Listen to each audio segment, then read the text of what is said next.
Hi, everybody. It's your girl, Carla Renata, aka the Curvy Film Critic, reporting live from St. Louis, Missouri. Actually, by the time y'all see this, I'll be on my way back. But couldn't leave y'all hanging in a lurch. And I understand that there were some technical difficulties that happened last week. They took the video down from last week. But what I will do is I will take those interviews from Maddie Diop, Michael Beach, and Mackay Pfeiffer, and I'll put them up on my YouTube channel. So you can go there right after this and watch those interviews there. Again, those are interviews with Maddie Diop from the film Atlantics on Netflix, and my Truth Be Told interviews with Mackay Pfeiffer and Michael Beach. Y'all gonna tee-hee when you see that one. But insti-hoo, I hope that you are not in a turkey coma, honey, so that you can watch this and hear what I have to say. I have a couple of reviews for you. We're going to talk about the Aeronauts. We're going to talk about Portrait of a Lady on Fire. We're going to talk about some news. We're going to talk about some more Truth Be Told stuff and marriage. Just get right into it with the Aeronauts. It is a film that is produced for Amazon Features and is reuniting Eddie Redmayne and Felicity Jones from The Theory of Everything into this new film, which is dealing with two meteorologists that go up in a hot air balloon to try to determine, why we have the weather that we have. And thanks to them, thank goodness, we have weather people that are able to determine the cold, the hot, the sleet, the rain, the snow, and all that. But let me tell you something. In conjunction with the film, they also did a hot air balloon ride that they were sponsoring. Amazon was sponsoring. And for a split second, I thought about doing that. And then I was like, you know what? No, I'm good. I'm going to stay down here on the ground. Because in the film, when they go up in this hot air balloon, they get stuck up there for a minute. And I'm like, with the luck that I have, my black behind would be up in a hot air balloon, freezing my buns off, honey, having to throw my wig off or throw it over my chest to keep me warm or something. So I opted not to go for that. But this is basically a story of people going up in the air for meteorologist purposes, the same way the astronauts go up in the air to see what's happening on the moon and in space. Basically, the Aeronauts is Gravity, but with period piece clothing. That's the best way to describe it. It is beautifully, beautifully shot.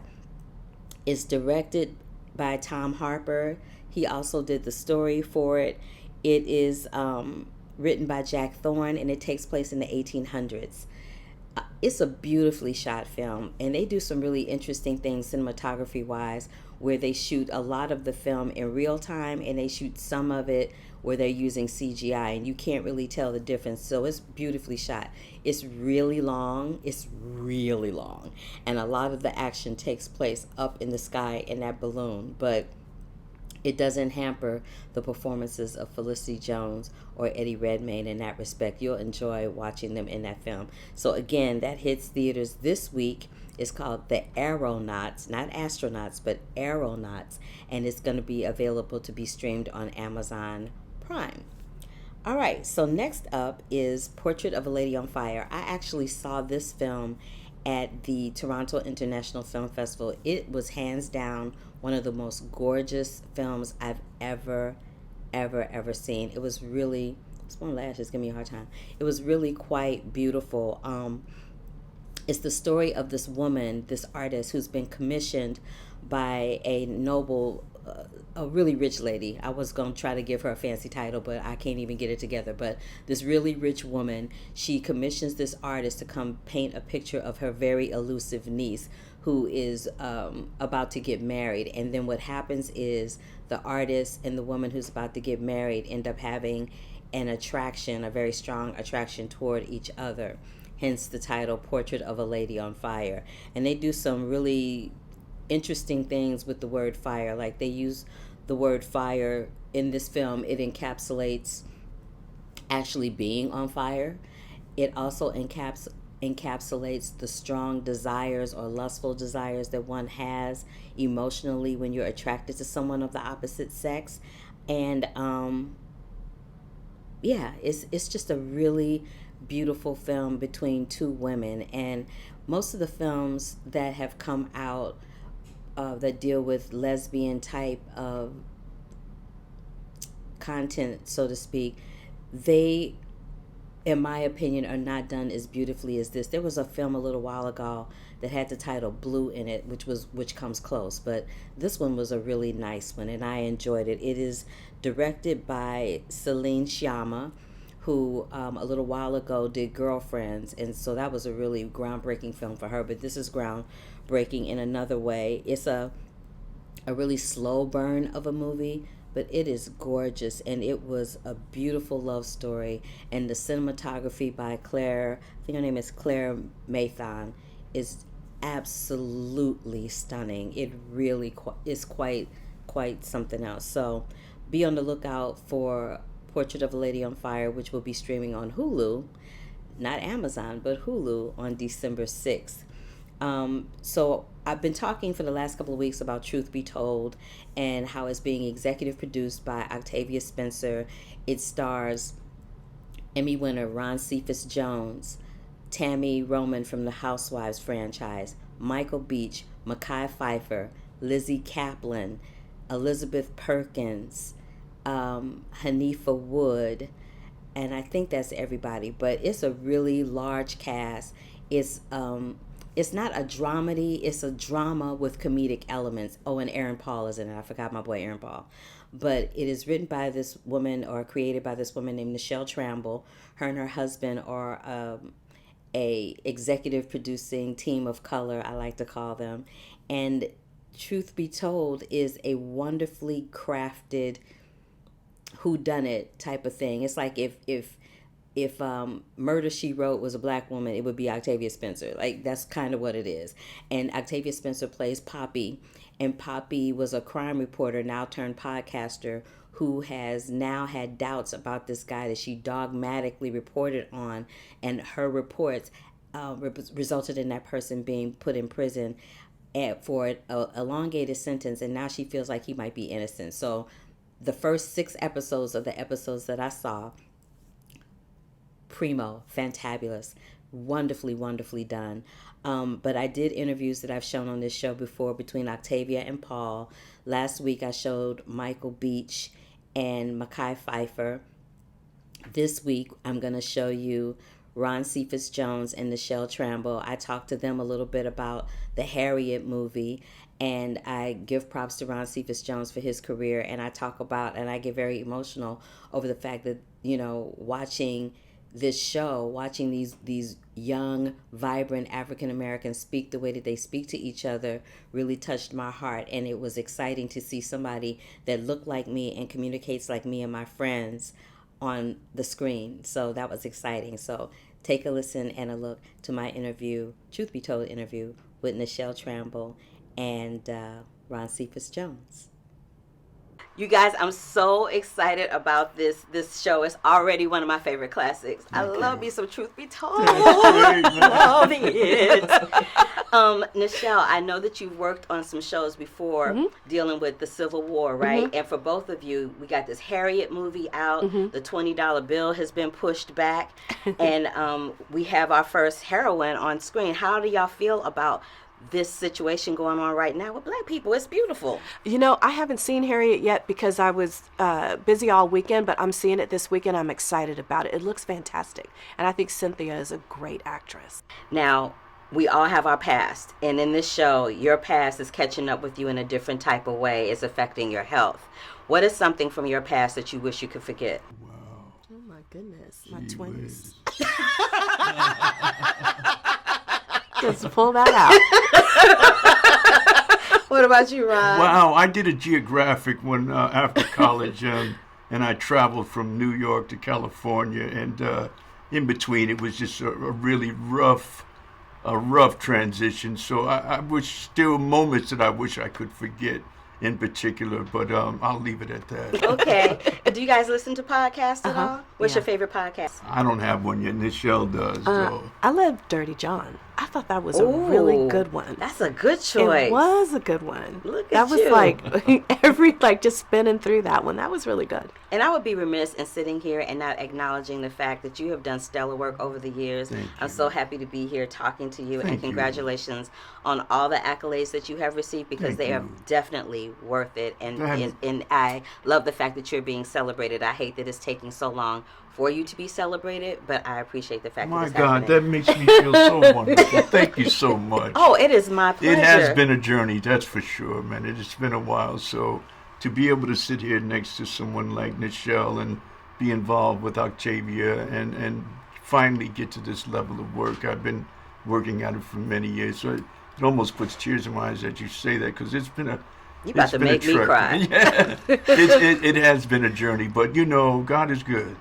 And in the end, that's what it's all about. There's a reason for everything. So, and I'm enjoying it as much as I can. Yeah. And let me just acknowledge the fact that you and your husband are person of color writing team. I love that so much. And I love that that you are a showrunner of a show like this, where we see sisters talking the way that we talk. This is the first time I'm about to cry. This is the first time I've seen somebody have dialogue that sounds like me. Oh, that's fantastic. That sounds like me when I talk to my sisters. Yeah. Or my mother or my father.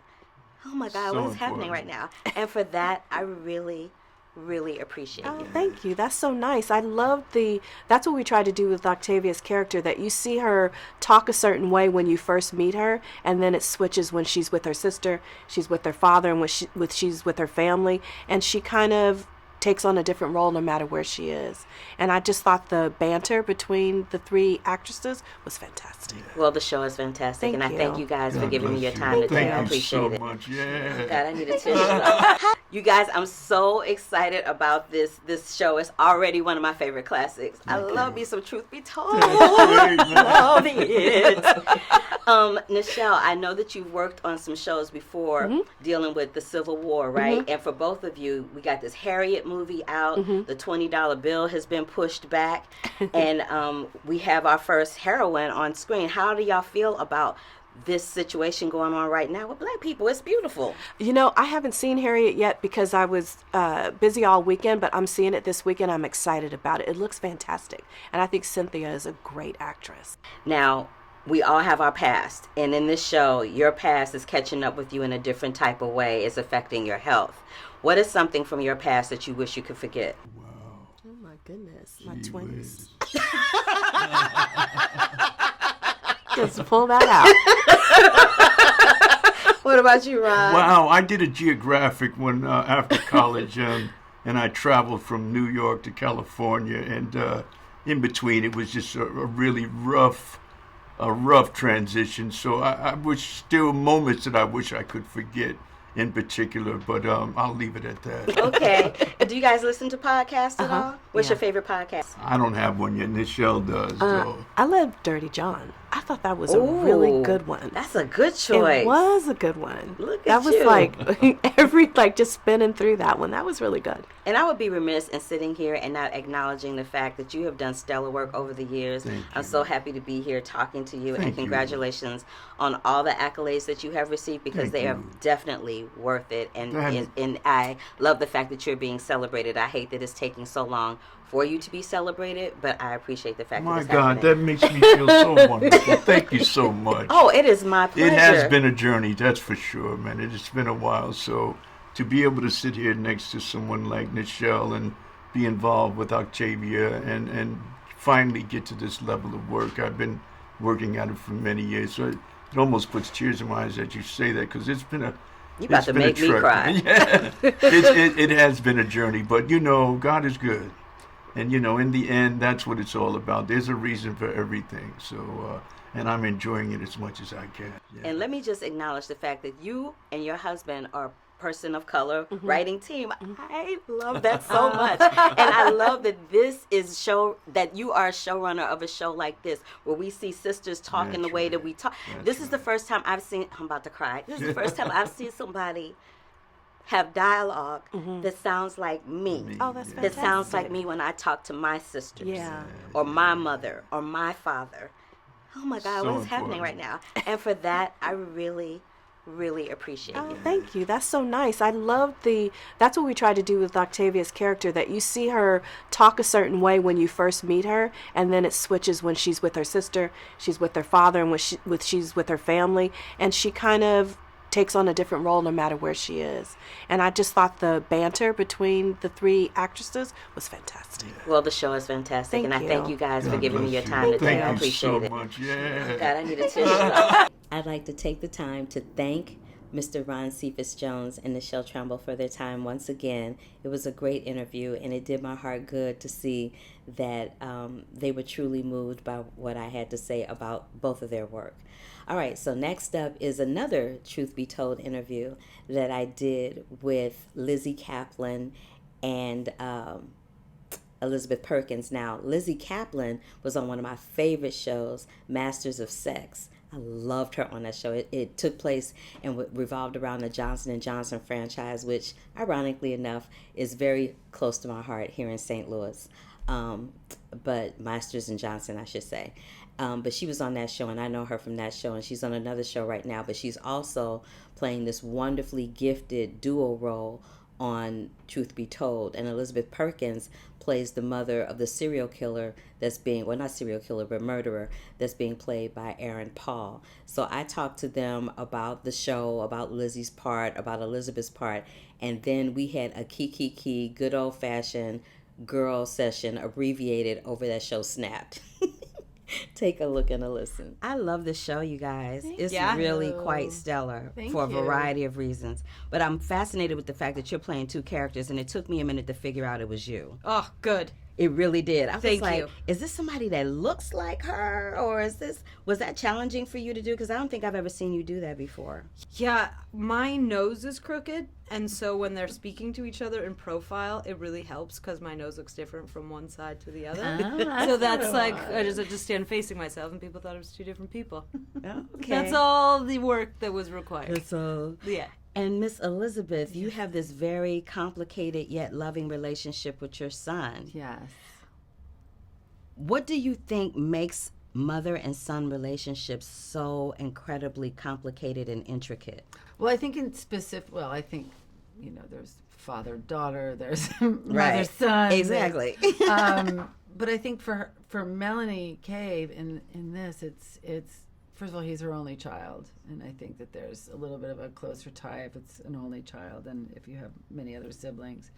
And because he's been in jail for 19 years, I think she's missed an entire period of his life. And then her husband leaves, and she's alone, and she's sick, and I think she's missed really valuable moments. So I think she's like inextricably bound to him. For many reasons. And the show centers around Poppy's podcast. Is there a favorite podcast that you guys listen to when you have some downtime? John Lovett's podcast. Yeah, he's very funny. Really great. He's real good. And no, I'm not really a big podcast person. It's I'm more all of good. a true. I watch the show Snap. I love that So show. addicted to Snap. Oh my God, I love that show. My I'm mother such a thinks Snap something's wrong freak. with me that I watch Snap. Viola Davis is a Snap freak too. We've had this conversation.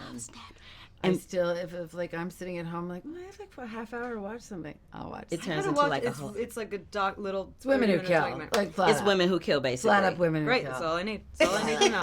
I will be watching some Snap today. Oh, you're gonna get your entire life. But and Pod Save America, that's the name I was looking Yeah, for. Pod Save that I America's listen to great. pretty much every day. You should listen to Dax Shepard's. It's really Oh, I've entertaining. heard it's really Yeah. good. Armchair expert. Right. But also the true crime ones are really good.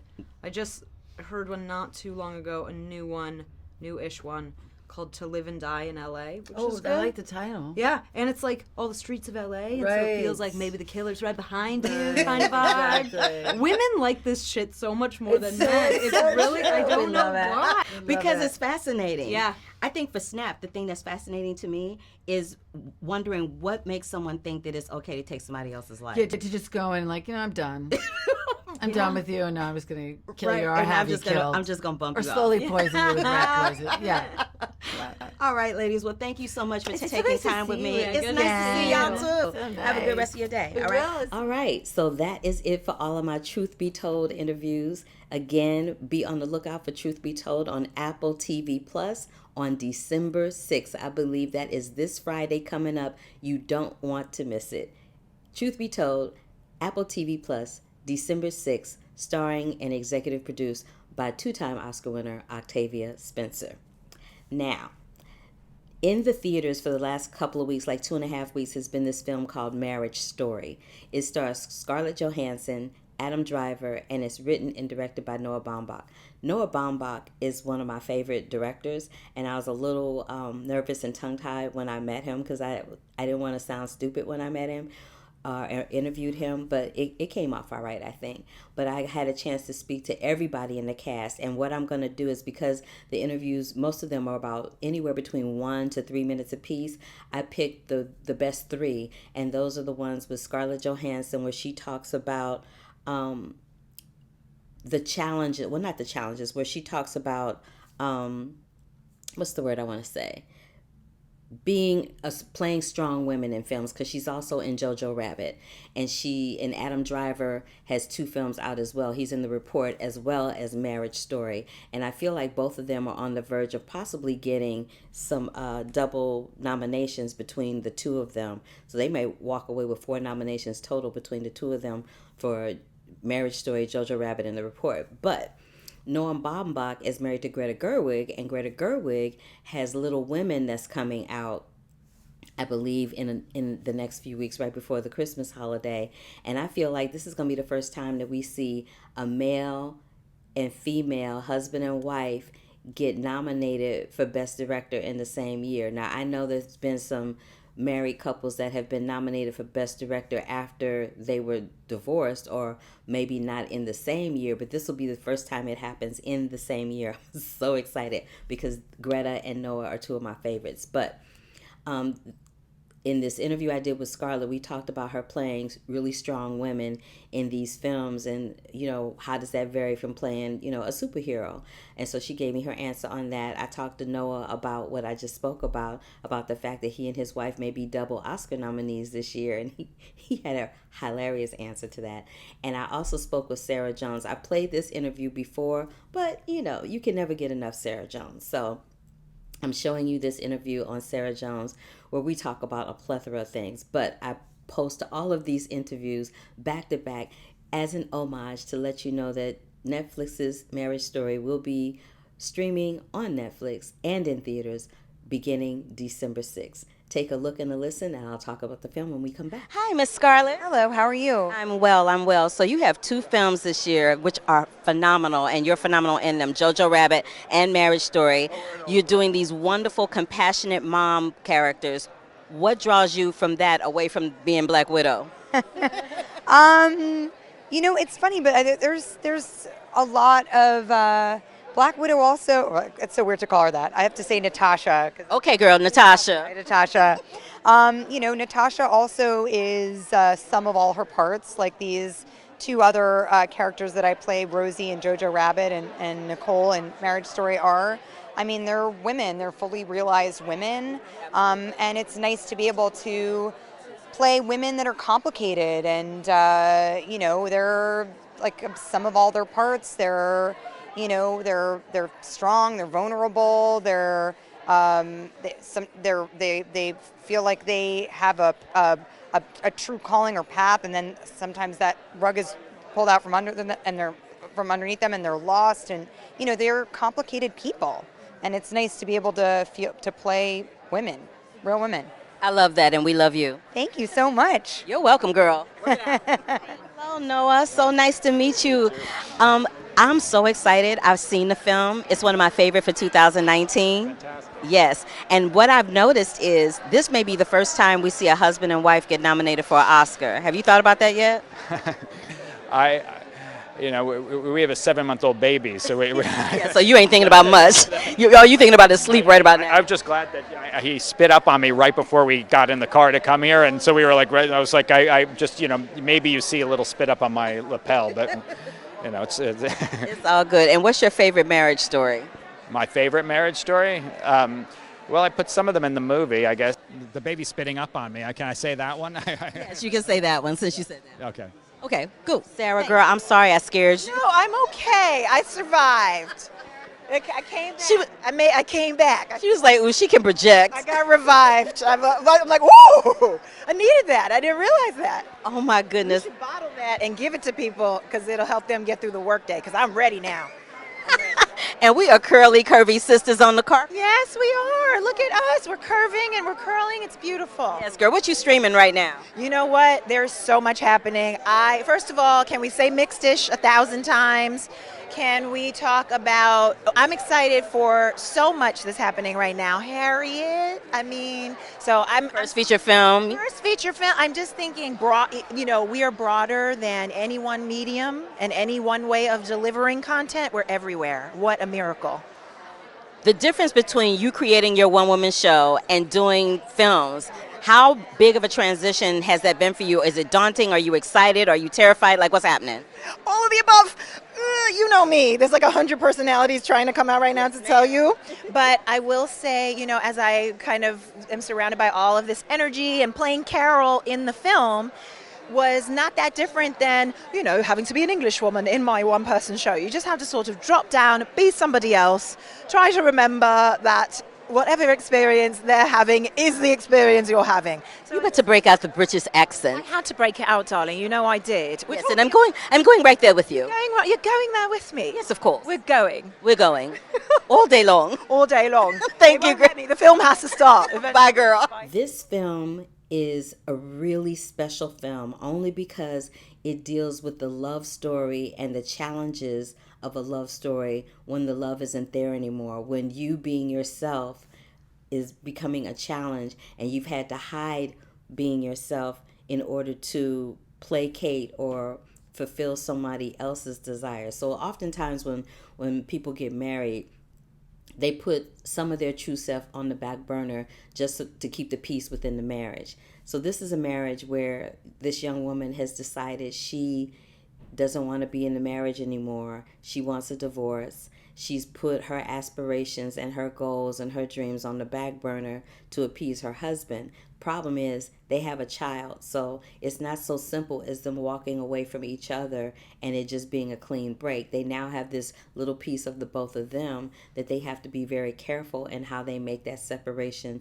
so that he's not adversely affected in the process of them separating, thus giving you a marriage story.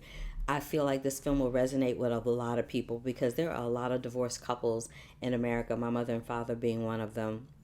And it is hard when the mother and father get divorced and the kids are looking at them like, well, what did I do? Because the kids automatically go, well, why did I do? Is this my fault? And then, the husband and the wives have their own revelations about why the marriage did or did not work. And it's just a whole big hodgepodge of things going on. But the performances in this film are excellent. I think Scarlett Johansson and Adam Driver are doing some of their best work. I think this is one of Noah Baumbach's better scripts and films, and I'm a huge fan of his, like I said earlier. But the person who is really crushing it in this film is Laura Dern. She plays Laura Dern and Alan Alda.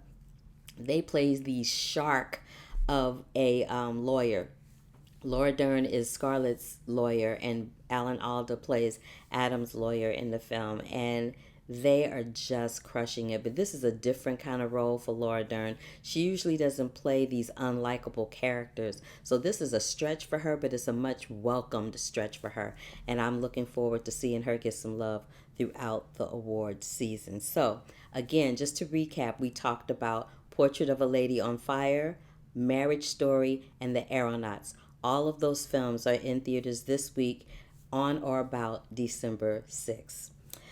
All right, so for some news.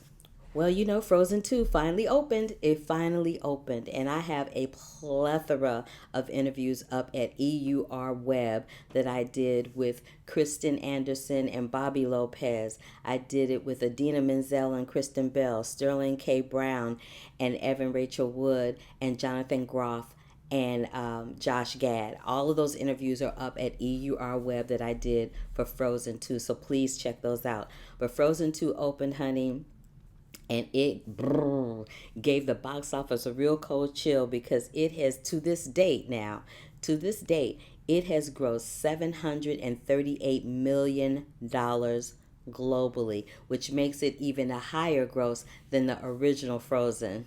Bravo, Disney. You did it. You did that. I also want to talk about this. Some news came out over the weekend about Leonardo DiCaprio being accused of bankrolling the Amazon wildfires, which that's a huge, statement to make about an Oscar-winning movie star. He's iconic at this point. And he was just starring in that film Once Upon a Time in Hollywood that was directed and written by Quentin Tarantino. And it's award season, Oscar time. And the shenanigans always happen around this time when people's films are in question. But this is the statement that Leo announced on his IG, his Instagram, regarding those allegations. He said, "At the time of the crisis for the Amazon, I support the people of Brazil working to save the natural and cultural heritage. They are amazing, moving, and humbling example of the commitment and passion needed to save the environment. The future of these irreplaceable ecosystems is at stake, and I am proud to stand with the groups protecting them. While worthy of support, we did not fund the organizations targeted. I remain committed to supporting the Brazilian indigenous communities, local governments, scientists, educators, and general public who are working tirelessly to secure the Amazon for the future of all Brazilians." So basically, he shut that down and said, yeah, I'm supporting people, but I didn't support no wildfires. So y'all get your life and get your facts straight before you start reporting fake news. Fake news. Okay. All right, but some other news. According to Deadline, I was flabbergasted when I saw this one, y'all. According to Deadline, Hamilton star, I'm not sure how to pronounce his name, so I'm going to do my best. Giles Terera, who is the UK version of Aaron Burr in the Broadway version of Hamilton, says that he and himself were barred entry to him and some friends, cast members of his. It was a party of 8 total, because they were black. The bar, which ironically enough is called Ain't Nothing But the Blues in Soho, allegedly allowed 10 white patrons to enter that were standing next to Terrera's group. However, his party was turned away. Quote, "I just took a group of 8 black actors who I'm directing in a play about American blues musicians to Ain't Nothing But the Blues bar in Soho. We were racially profiled and refused entry as 10 white people were allowed in past us unchecked." End quote. And this was on his Twitter page. So this is what I have to say about that. In this day and age, it's a shame and disgrace that you can't even go to a bar called Ain't Nothing But the Blues, ironically enough, which is playing music by black people, which, I'm just saying, let me just fix my camera. It's looking a little crooked. There we go. How you gonna have a bar called Ain't Nothing But the Blues and not let no black people in? Really, though? I can't.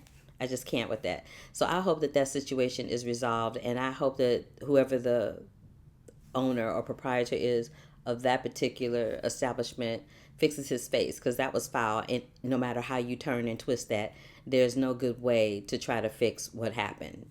It happened. That's happened to me a couple of times in America, and it's not a good feeling. So I hope that they work that out.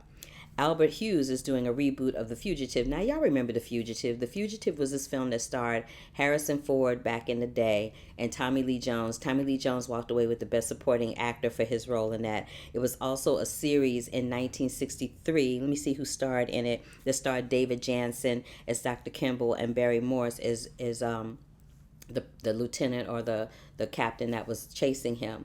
So now they're going to do a reboot of it. And I love the film version, and for this reason only. There is a scene which I single-handedly think is what won Tommy Lee Jones his Oscar, where Harrison Ford's Dr. Kimball character says, "I didn't do it." And Tommy Lee Jones looks at him and says, "I don't care."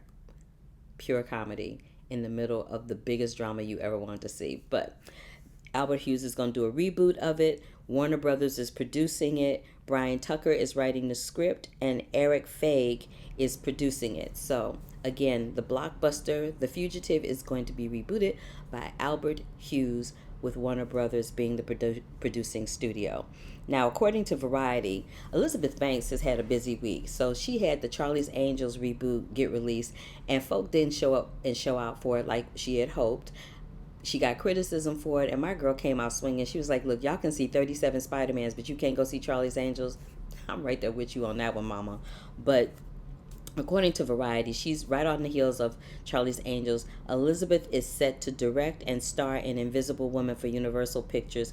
It's based on her own original pitch. Now, the screenwriter for The Girl on the Train, Cressida Wilson, is going to pen the script along with Elizabeth Banks, and Max Handelman is producing it for Brownstone Pictures. Now, this plot details are being kept under wraps, but sources say that Banks's pitch is different from the Invisible Man film coming out in February 2020 that stars Elizabeth Moss, and there is no crossover potential for either film. Again, that is Invisible Woman, not Invisible Man. I think I said Invisible Man. It's Invisible Woman. Invisible Man is coming out in February 2020. We don't have a release date for Invisible Woman, but again, there is no crossover of the two films when the Invisible Man one comes out in February 2020. So congratulations, Elizabeth Banks. Apollo 11, I've talked about that here with the director Todd Phillips. I will throw that interview back up again so that you guys can get a listen to that. It was a great interview with him. I loved him so much. That is returning to theaters for a short period of time just in time for awards season contention.